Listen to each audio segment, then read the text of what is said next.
with author and jewelry designer Erin Siegel, and I love these knotted earrings, Erin. They're so pretty. Thanks so much, Katie. Yeah, tell us what we need to know to get started.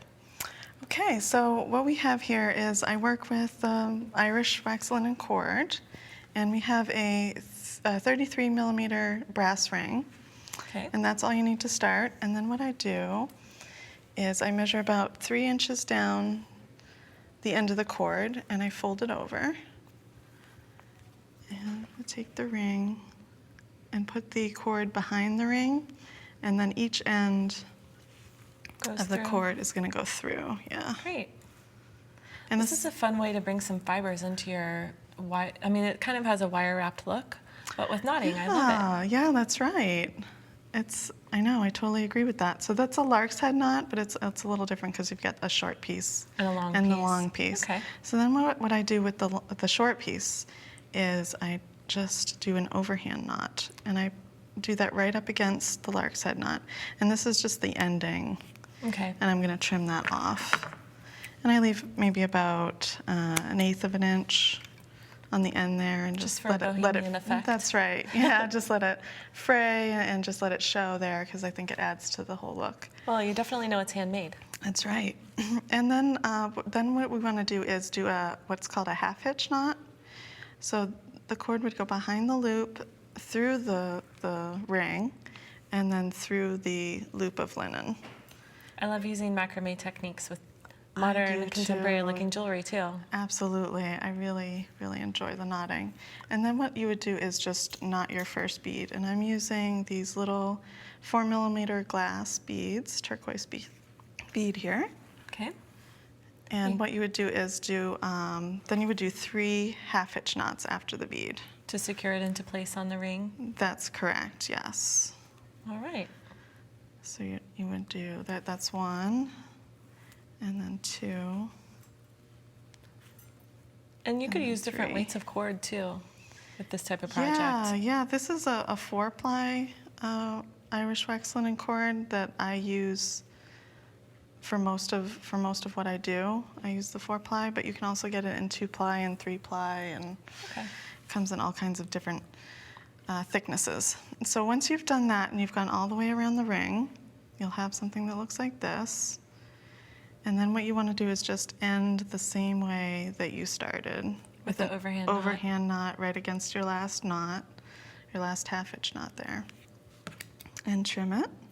And I can see you left a little space there between the beads.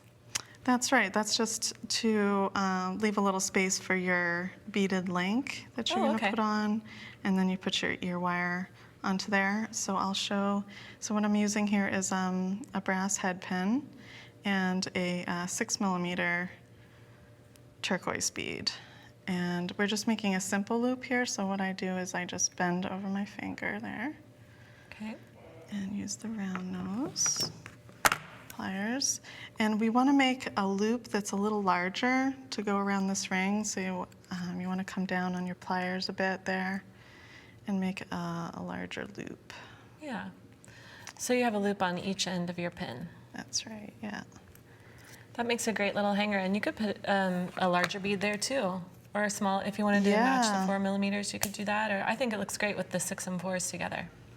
I do too. Yeah, a little bit of variation in the size there. Thank you. You're welcome. So that's what you would do there, and then you would just attach your ear wire to your top loop there. These are quick and easy. Yeah, well, what do you do with these green ones? Okay, for the green ones, it's a little bit different with the knotting. I think there's my cord there, thank you. And so it starts the same way. I always start these earrings the same way, where I measure about 3 inches down the cord, and I make a fold, and then I do a lark's head knot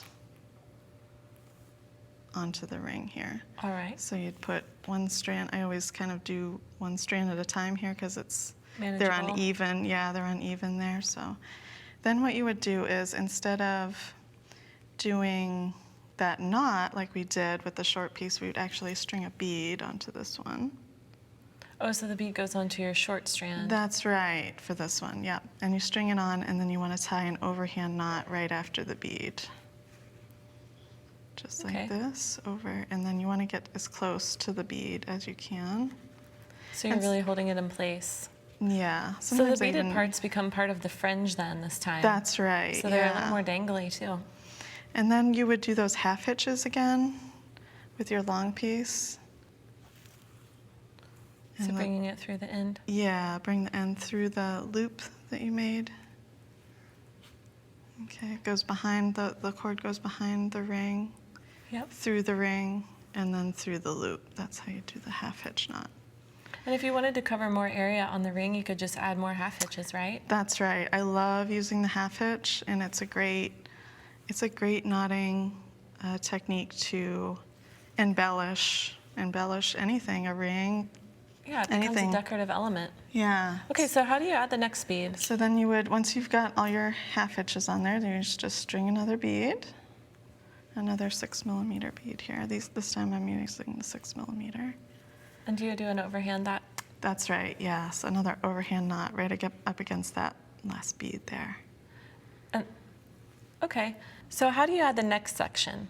So you would just take the same piece of cord that you were working with and just make another beaded section that's the same right next to it. So like we just did, you just repeat. That's right. Oh, Just well, let's repeat. take a look at the finished ones. These are so pretty, Erin. Thank you so much. Really great idea for macrame. Thank you.